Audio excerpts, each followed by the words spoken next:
Life probably sucks for Charles Oliveira right now. Even though he ended up winning the fight against rival Justin Gaethje, he still had to give up his title along with losing at least half of his fight purse. We don't exactly know how much, but rumor has it he almost lost up to $2 million.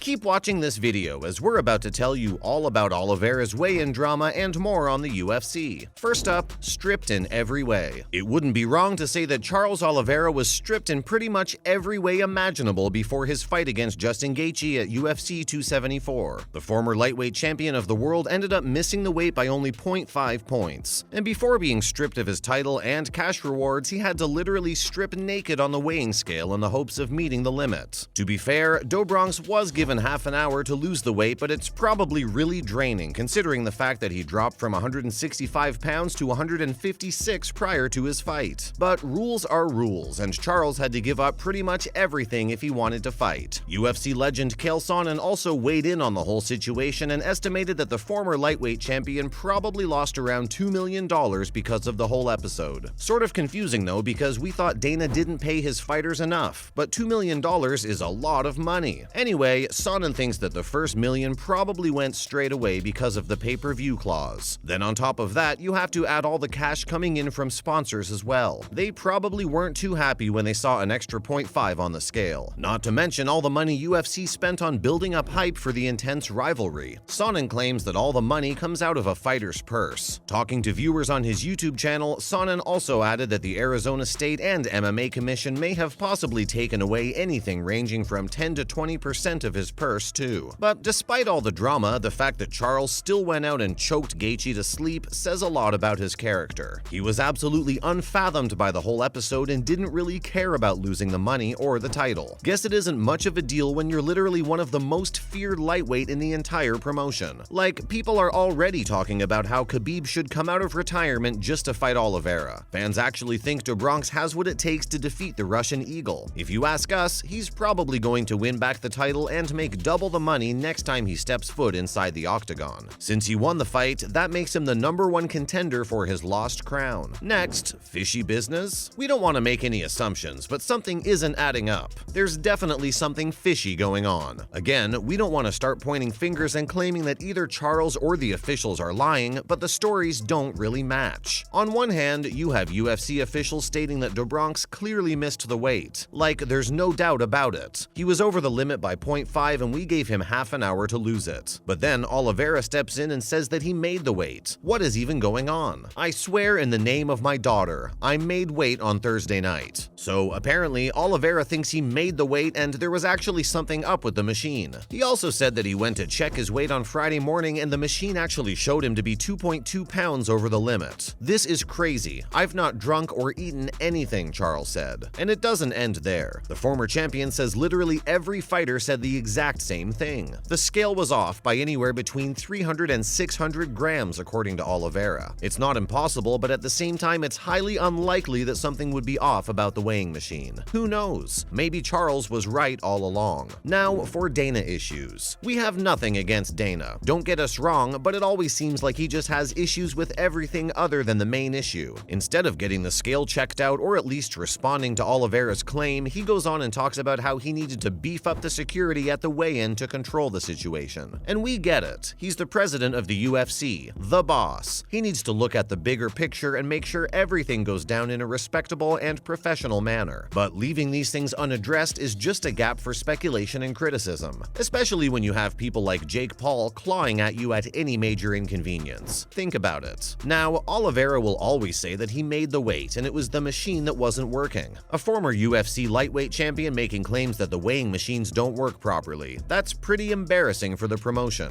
And you can also sort of relate it to the whole Anderson Silva thing about how he says the UFC doesn't respect fighter legacies. Dana lost his mind over that too and had no idea where Silva was coming from. But it's small issues like that which make fighters lose faith in Dana and the UFC. Anyway, it hasn't bothered Oliveira a single bit. Or maybe he's done an excellent job at hiding it. Getting stripped of your title and missing out on a flashy $2 million would definitely hurt. But still, he remains as confident as ever and knows that winning the belt back is nothing out of his reach. Time for some other related news. A death warrant. Who's going to be purple, bloody, and all bruised up after fighting Khamzat Chimaev? Nate Diaz. This is probably going to be the worst match of this this entire year if it actually ends up happening. Even talking about it makes us worry about the UFC veteran. Khamzat would literally beat Diaz to a pulp. Henry, the messenger Cejudo, also thinks that getting Nate to fight Khamzat is like feeding him to a shark. But he also thinks there's a lot more going on than actually meets the eye. Henry thinks that this is all a bid from the UFC to gain some more negotiating power if Nate magically decides to renew his contract with the UFC. If Nate loses really badly to Khamzat, which he probably will, the UFC will hold more power during the negotiations and could possibly get away with offering him less money. But still, that's not a good reason to put him up against one of the most confident and scariest fighters in the UFC. Cejudo also thinks that if Nate leaves the UFC, it'll actually be good for the rest of the fighters. In other words, Diaz is just a sitting duck eating up money that could be going to other fighters. If this is really the case, we think it's really unfair and shady. The UFC shouldn't be trying to match Diaz against Khamzat only to gain more power in the table talks. In our personal opinion, we're sure that Nate will never renew his contract. There's so much more money for him to make outside the UFC. Or just give him Khamzat. At the end of the day, we only want what's safe for Diaz. We don't want him going up against a monster like Khamzat. But it doesn't really help when Diaz says that he wants Chandler in his last fight at the UFC. Out of all options, you want Chandler? Really, Nate? Did you not see his fight against Tony Ferguson? The guy literally landed the kick of a lifetime right on Tony's temple. He had to be taken in an ambulance because he didn't even know where he was. But if Diaz has a death wish, then sure, put him up against Khamzat or Chandler. Give him the perfect exit from the UFC. The damaged moneymaker. Kamaru Usman isn't letting his eagerness get the best of him as he patiently waits for his moneymaker to heal. Apparently, there's an issue with his tendon, and it's restricting the blood flow in his right knuckle. It's a good move by the champ. He shouldn't be taking any risk with his primary weapon. But what's pleasing is he recently said that everything is moving in the right direction, and that he'll be back in the octagon pretty soon. He also talked about how his right hand is going to make contact with someone's face very, very soon, so it needs to be in the best condition to avoid causing any sort of career-ending injuries. The Nigerian Nightmare will probably be fighting later this year in the not-too-exciting rematch against Leon Edwards. Honestly, it would have been a whole lot better if they gave him someone like McGregor or Khamzat. That's it from our side, folks. So what do you think? Was there really something wrong with the weighing machine at UFC 274? Was it fair to strip Oliveira of his title and purse? Let us know what you think in the comments below. Remember, don't forget to like this video and subscribe to our channel for more exciting videos in the future.